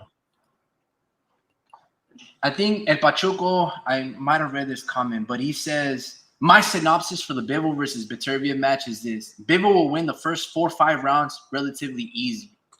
Beterbiev, however, will figure him out. And when he does, he takes it over in the second half. He might even score a knockdown against Bivol, and he's going to win by decision. Indian fought an old ass Donaire. Nah, man. Prediction for you, bro. Like, what's your prediction? What's your take in regards to Bivol and Beterbiev? Keep it simple. Who wins and how? okay, okay. So there's just one way. There's only one way I can predict it. There, I can't see other ways of this fight going down, or just one way. You got $1 million budget, a bet going on. You can only put it in one outcome. Oh Who are you shit. going for, and by what method? Okay, so I would say, um, Bivol is gonna go the distance with Beterbiev, and I think he's just gonna use the whole entire ring, and he's just gonna outpoint him. Uh, I think Beterbiev gets tired. I don't think no one gets knocked down.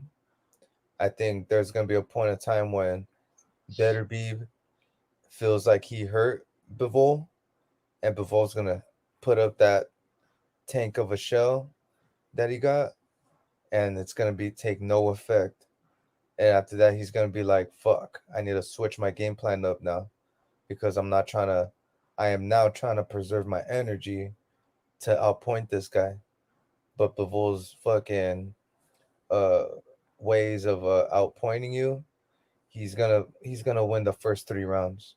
He's gonna win the first 3 rounds, and then mid round, I think Bivol's gonna feel Beterbiev's power, and then that's when he's gonna be in the fire, right? And I think Bivol is gonna manage to outpoint this guy, and he's gonna go the distance. I'm not saying it's gonna be easy though, but I'm just saying he is gonna get tested. That chin is gonna get touched by his hardest hook, and it's gonna be felt. In the later rounds, because he's gonna try to set it up. Because Beterbiev does set up his shots. It's just he does it in a real, like, it doesn't he doesn't do it with urgency. It just kind of comes. It's almost as if he decides to do it last minute. So he's that type of fighter, and I think Bivol is just He's gonna go the distance, man. I think he is gonna get touched, and he will not go down, bro. If you can take if you can take one to the chin by Canelo, then you can take one to the chin by Beterbiev. Now, if this guy fucking gets wobbled by Beterbiev, and this guy ends up getting knocked down and he's hurt, like physically hurt, and he's okay. That's my outcome, though. By the way, right? So Okay, stamp that, okay, okay. All stamp right. that, I stamp that, got you. I stamp that. got you. So you're saying Bivol by decision. Yeah, yeah, And yeah. my thing is this is you have a guy who's close to 40 years old, right? He's still a threat, but he's coming off an injury, something to his leg, like a torn. I don't know if it was an ACL, MCO, or meniscus, but it was torn something that Bivol? required surgery. Beterbiev, Oh, right? okay. He's gonna have over a year layoff of ring rust, and I think Archer's only been fighting one time a year. There's always like an injury in between every single fight. So my thing is this: Bivol will play it safe because he knows that at any given time a fighter has a puncher's chance, and of course, so the two really outcomes is this: Archer wins by knockout or Bivol wins by decision. But I can't just give Bivol the easy out. You have to be able, if you're going to be that pillar of boxing, you have to knock out Beterbiev. Because again, he's older, inactive, coming off injury and surgery.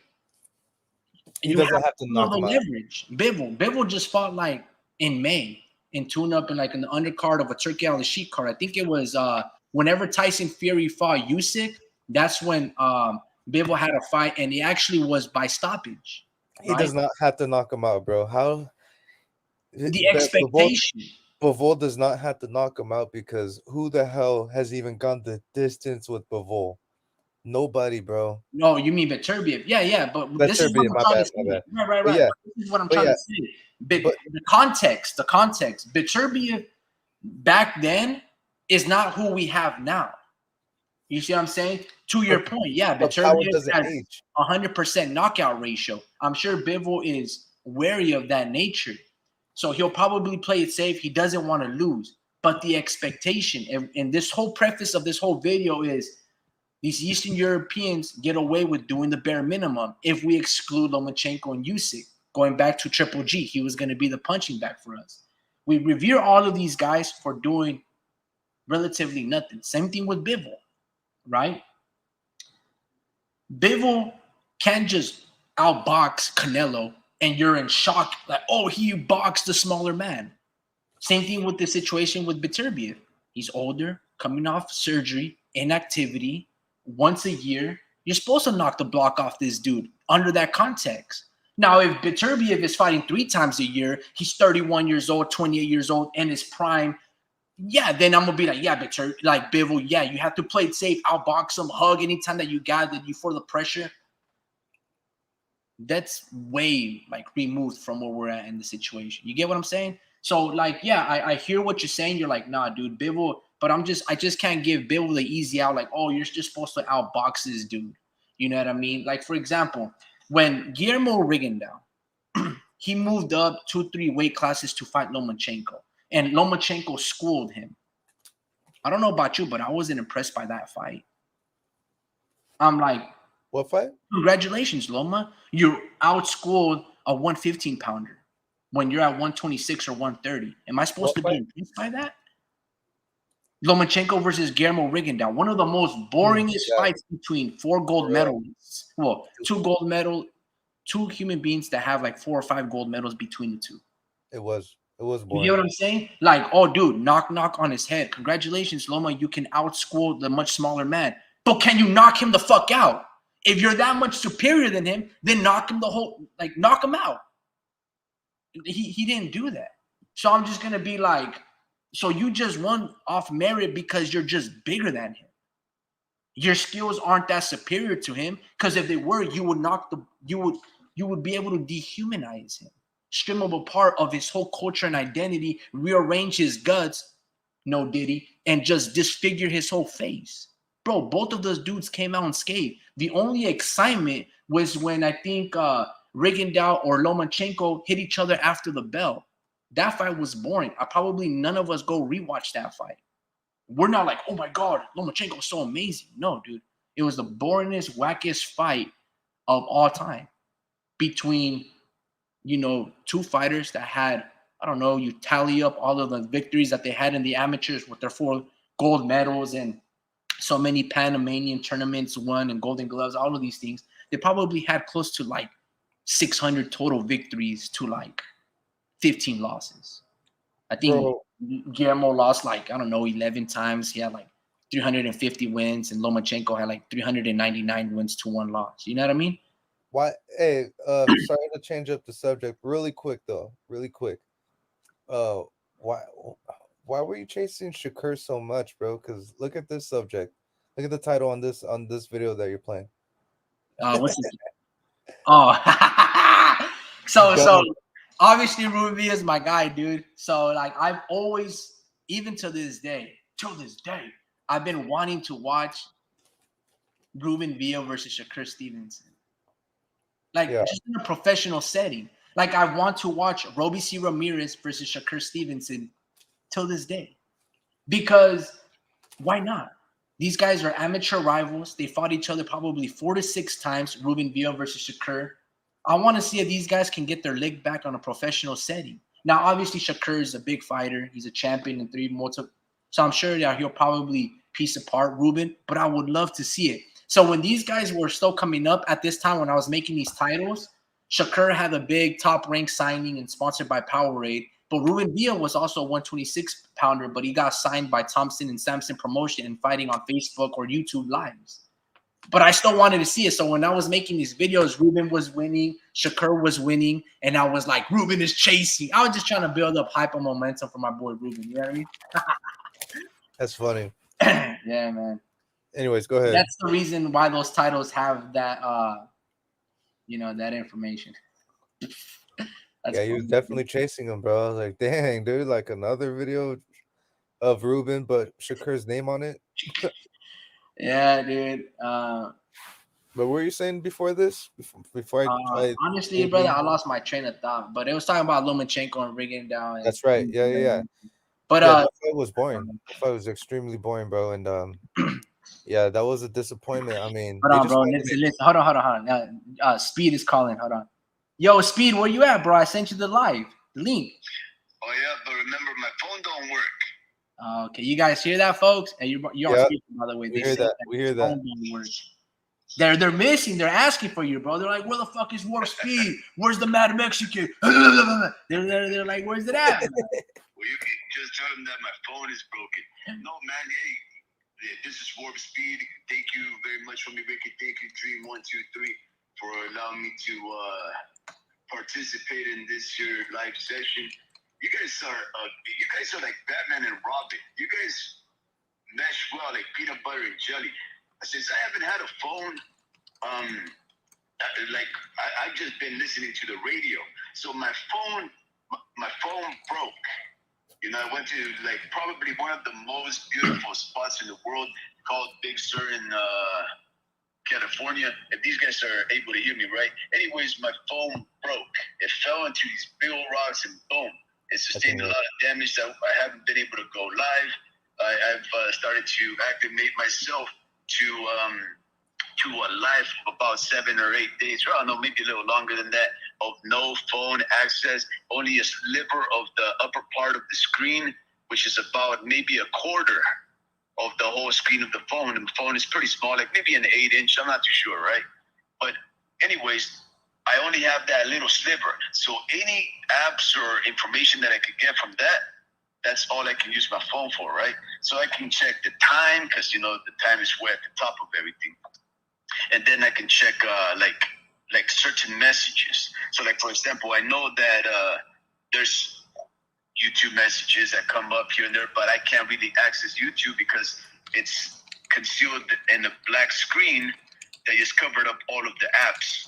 So when I'm trying to open up an app, I'm just pressing a random spot in the black screen to see if I nail it. And if the color changes into something that matches, like that, I don't know, app or channel, but then I know that I'm in the right way. But I have to be very specific with what numbers, like where my fingers go, or what touches my phone, because I've had quite a few, what are they called? Emergency calls. They're emergency calls. They're, how do I describe it? Yeah, like, butt dials, I guess is what they're called. Butt dials, emergency calls. And so anyways, I was able to check YouTube message, and it said homie Ricky's gone live, and I was able to press that, and I heard both of you guys, and you guys are having allowing me to have a wonderful drive down the Central Coast in a beautiful, maybe 58-degree.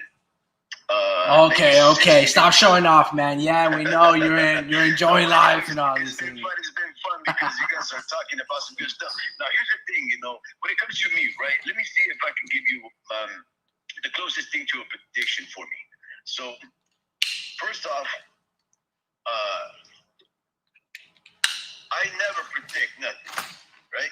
I could just go based off historical considerations, right? And the most recent historical considerations of all, because that's where we know where a fighter's at that moment, right?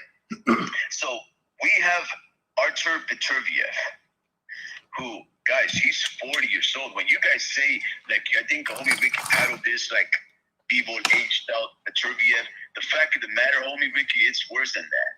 See, Beterbiev, this is his modus operandi, right? So what he does is he takes a fight, he takes a whole year off to recover. Some people have actually accused him of taking that recovery time to cycle off of stuff, or to get himself into some stuff. In other words, to get himself into some stuff, he always sustains injuries, especially fracture types, which is very, systemic of some use of like steroids or some type of class of steroids, if I'm not mistaken. And so we cannot say he's being aged. In fact, this gentleman, a fine fighter, as good as he is, and in fact, he is an excellent fighter. This gentleman, Beterbiev, he has fought like that and knocked out every single opponent, even his last opponent.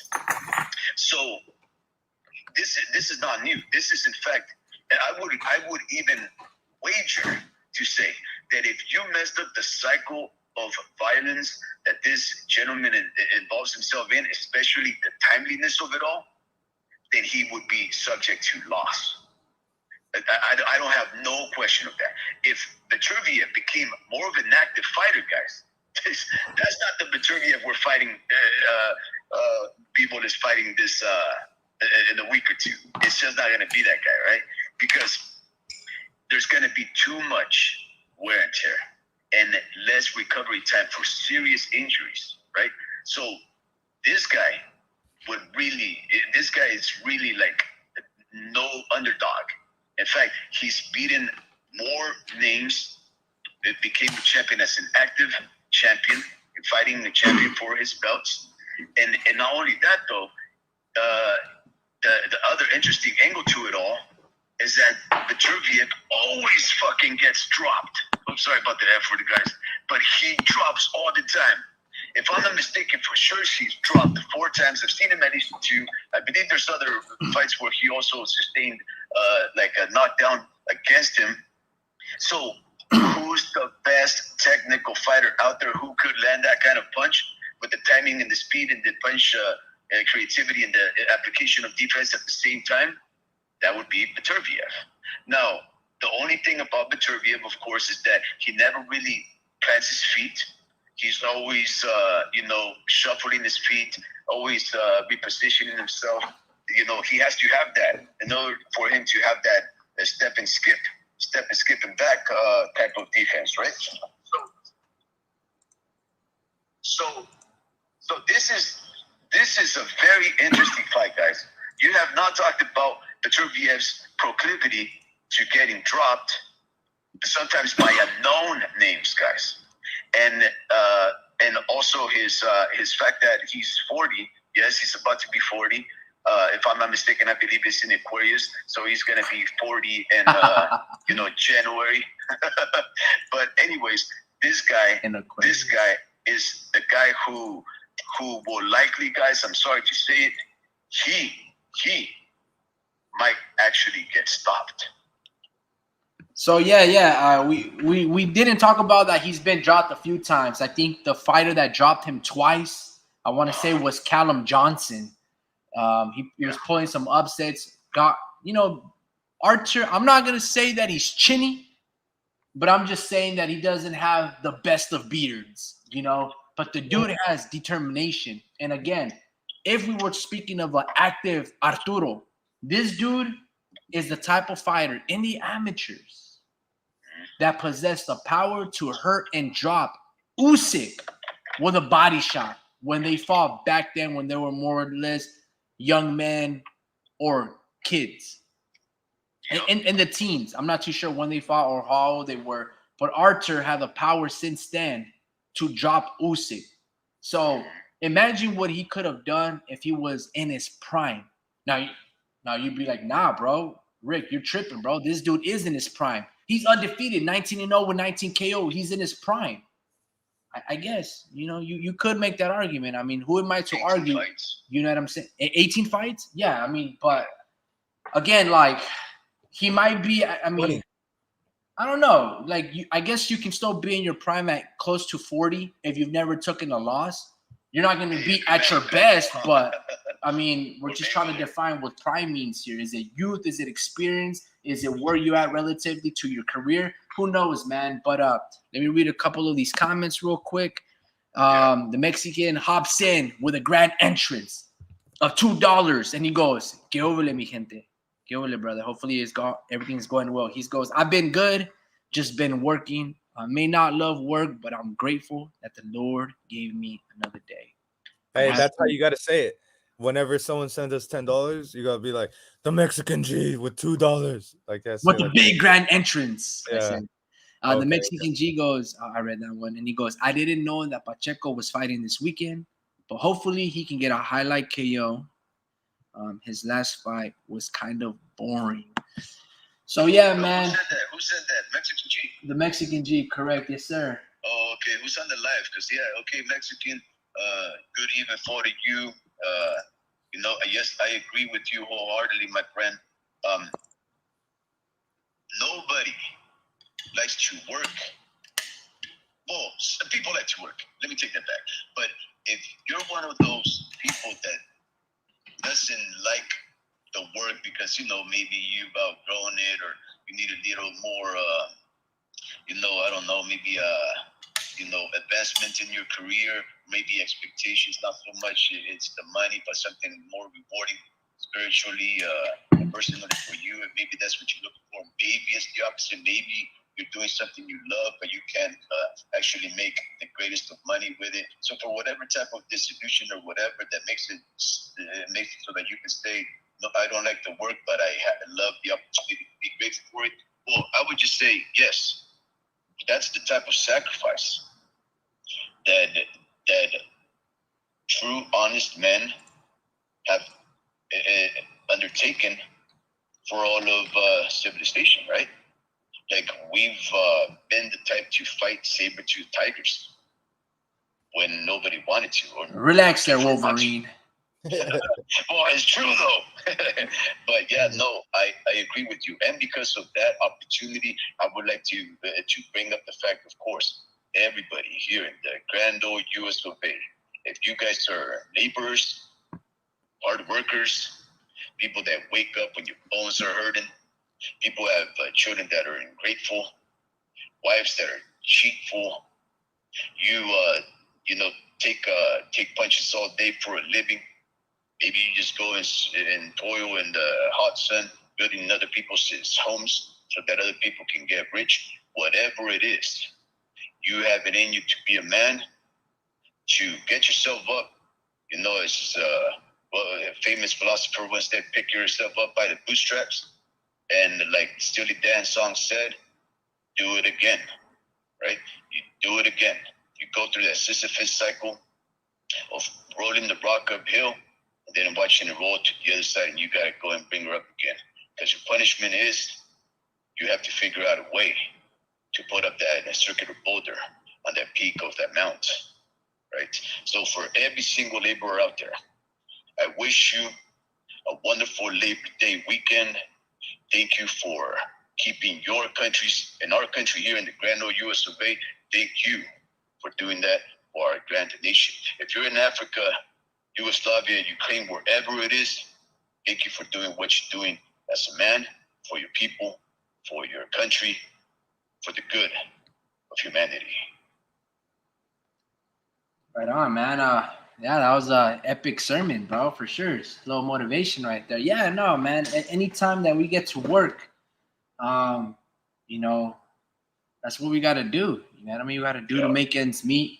Maybe go to a little, little bar with the boys, drink up a little bit, save up for a car that you're looking for, or pay rent. Hey, man, that's what we got to do. Any day, anything, anyway, anyhow, guys. You get me? So I'm proud of you, the Mexican G. And you didn't have to tip, but I'm glad that you did, brother. Appreciate it. But you're good, man. The Mexican G goes, after you read the sermon, he goes, I'm a janitor, homie. I got to clean up after grown men. And he starts laughing. He has his laughing emojis. And he goes, they only pay $17.20. I got to do better with my vida. That sounds like a line from off of a flick. Maybe that's what he's doing. Dream, yeah, good Labor Day weekend to you. Mexican, hey, if you're there, yes, sir, likewise you. El Pachuco, compa, I hope you're doing well, sir. I hope you're having a wonderful day. I hope you're surrounded by your loved ones and enjoying this beautiful life that we have, right? The days have been grim, lots of bad news around the world, but, we stay above that. We stay above that. Nothing is going to take away our smile and the kinship that we developed here in this channel. So, of course, we're always going to bid you the best of health and the sanest state of mind. Homie Ricky, have you guys talked about tomorrow's fight? Is the Machilek Sulecki versus Diego Pacheco? Have you addressed that, Dream? Yeah, we've talked about it, but we haven't necessarily dove into specifics. We just mentioned it essentially, that it is happening, that it's a pretty interesting fight. Maybe I'm not too sure. Probably an hour ago, we did mention that he either lost or had a draw in his last fight. It was not memorable. Like I said, he didn't really want to take risks. He didn't want to get hurt to hurt his opponent. The guy had a nice, fast, stiff jab.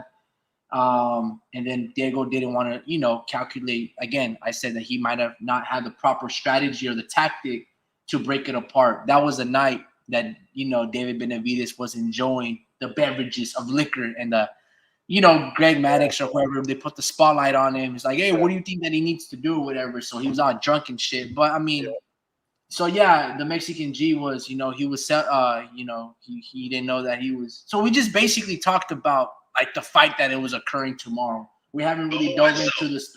Well, I mean, I'll be rooting for Diego to win, but honestly, when I saw Sulecki fight Danny Jacobs, I thought Sulecki had a draw with Danny Jacobs. I thought Danny Jacobs struggled with him. That's that guy. Fighters become undefeated for a really long time, but that's usually not the case with the zone match-make fighters.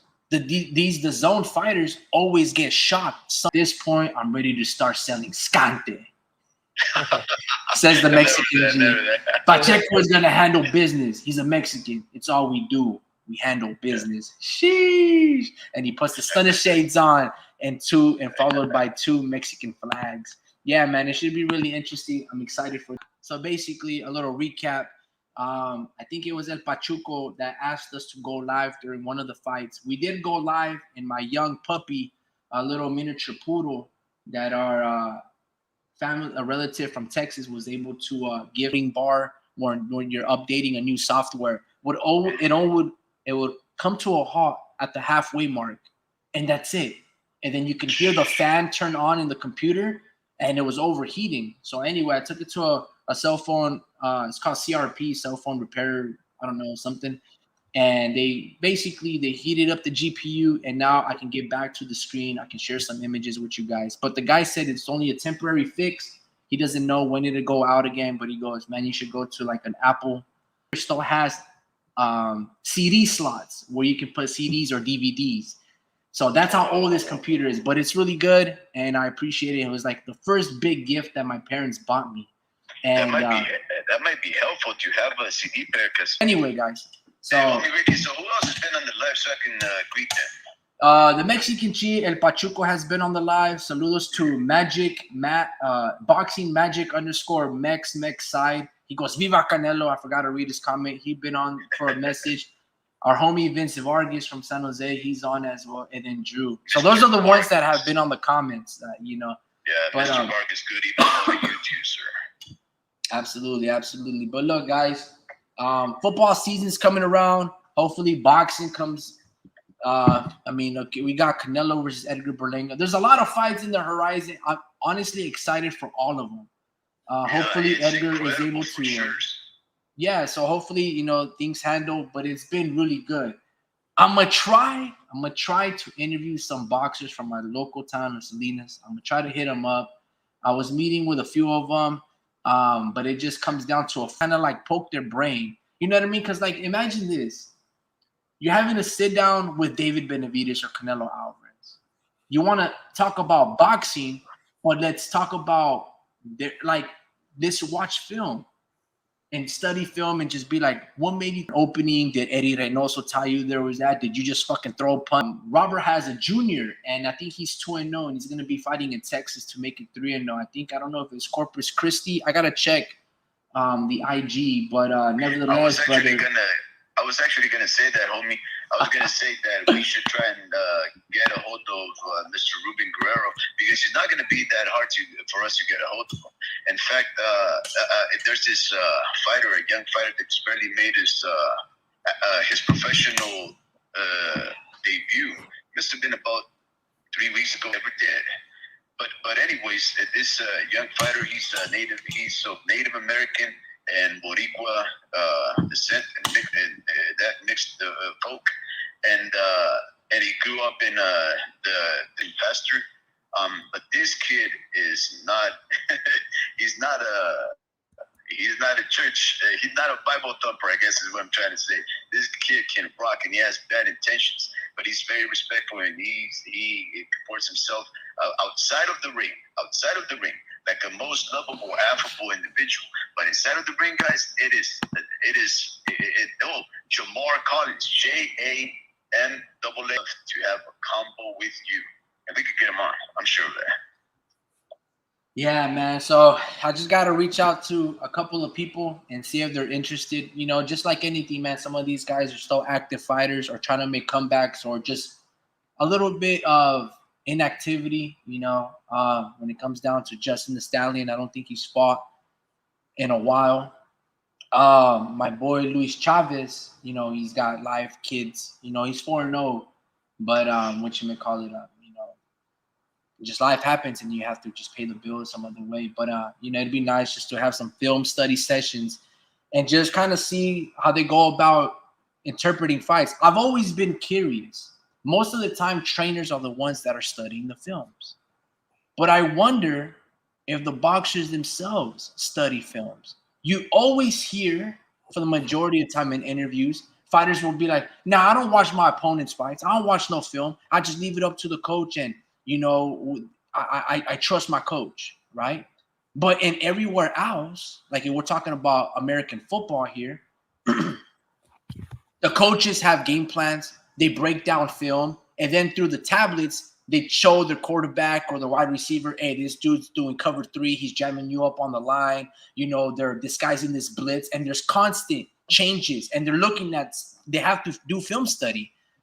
I don't know if fighters are being disingenuous, like, oh, no, I don't study my opponent because what he did in the other fights is not going to be applicable to me. So I've always been curious, are boxers that are fighting in the ring, do they leave it up all to the coach? And if so, I think they're doing themselves a disservice, because if you watch film study, that's just called doing your homework.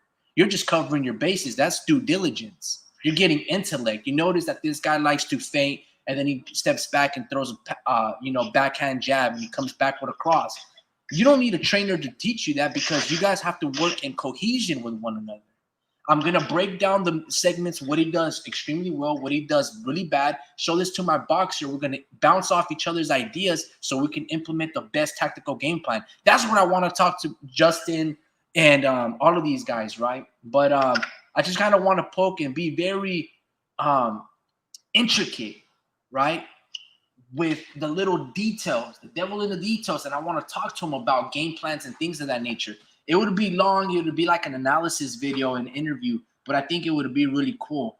I remember, and I got this idea from HBO, I think it was Max Kellerman, and he had Juan Manuel Marquez and Pacquiao, and they were just looking at a screen, and they were just talking about their fights. It wasn't necessarily film study, but they were just like reliving a moment, but together. And I was like, oh, why don't they do that? But analyzing and breaking down fights. You don't see a lot of fighters break down their own fights post after a victory or a loss. And I just feel like when it comes down to content and just educating the public or themselves, you have to watch your fight. You know, like for example, here on screen, you have Diego Magdaleno, his brother Jesse, fighting Isaac Dogbo. Imagine if Jesse, the guy that took a knee right now after that hellacious body shot, imagine he was criticizing his own performance, and he'd be like, okay, I'm going to rematch Isaac Dogbo. This is what he caught me. Imagine doing his own fight. You know what I mean? Like, it'd be nice to see the perspective of the fighter. Oh, I did good here. Maybe if I implement this. It might be a little embarrassing, bro. No, but it doesn't have to necessarily be a loss. But I'm just saying, like, it could be a victor, whatever the case may be. But I'm just saying that type of intellect or that conversation is not really had. And to your point, it might be embarrassing, but at the same time, you don't gotta be embarrassed, bro. You know what I'm saying? Like, no, but it would be a it's not lucha, bro. It would be a very intimate, very personal, very honest, and very respectful conversation. And sometimes, absolutely, it would involve a winner and a loser, right? Because the best way to maximize that moment is to involve everybody that was personally there, and that would mean 3 people, right? That would mean the ref, and we could do without him, and the 2 fighters in the ring. So, hold on. So, by the way, guys, this fight that you guys see on screen is a badass fucking fight. This is Alex El Cholo Sacedo, and he's fighting a Freddie Roach fighter from the Wild Card Gym with the green and black shorts. His name is Lenny Zapavinga.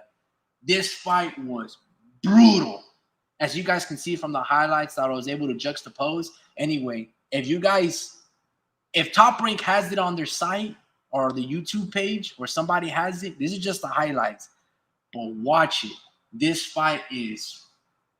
Hold on. Do I have it narrated? The cut even worse on Lenny Z. And Lenny Z...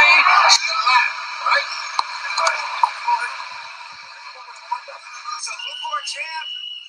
Lenny Z stepping right in with the overhand right. He changed him up for that big overhand right. Anyway, you guys got to watch that. Hey, Drew, look, brother, sorry, man. I forgot to segue into, like, you chopping it up as well. But look, man, I think I'm going to call it a wrap. I just got to pack it up here from work. And then, but yeah, man, I appreciate you guys tuning in. I don't know when's the next time I go live. I got to still tinker with this new tech. Yeah. And, but yes, Drew and Speed, any closing statements? Any closing statements? Anything that you guys are excited for to look into the next fourth quarter of the year? Yeah, man. It's gonna be a very explosive fourth quarter of 2024. A lot of big fights, man. And we got to start going live on football topics, but make it its own thing. I don't want it to get mixed up with this boxing talk, because there's a lot to talk about in boxing. Like, it's dead, but it's dead this weekend, it feels like, but there's a lot to catch up on as far as like what's going on with dudes like Devin, dudes like Ryan, dudes like Tank, because they're just evolving, as time goes, and they're seeing new opportunities as we speak, so I feel like it's cool to catch up on all that. Yeah, I feel you. Yeah, we haven't. I've been, haven't been talking about boxing and just in general, just in real life. I haven't talked about any other sports, man. It was really sad for me to watch Ruben Villa lose, bro. I know how hard. I mean, just like everybody in this world, it's very hard in life in general to be consistent day in day out. And so I can only imagine Ruben working so hard for 4 fucking years, dude, to get back into title contender phase and to be upsetted by a guy who is a 24-1 underdog.